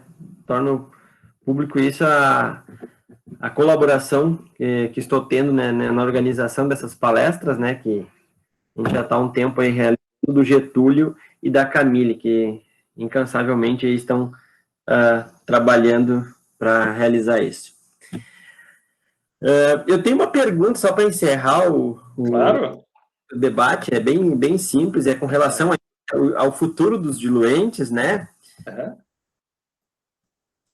Qual seria a fonte, que tu imagina que seja a fonte principal de energia para os espermatozoides que venha a ser utilizada aí futuramente, que não açúcar diretamente? Rapaz, me complica. Agora que eu ia tirar um 10, porque qual é a questão disso?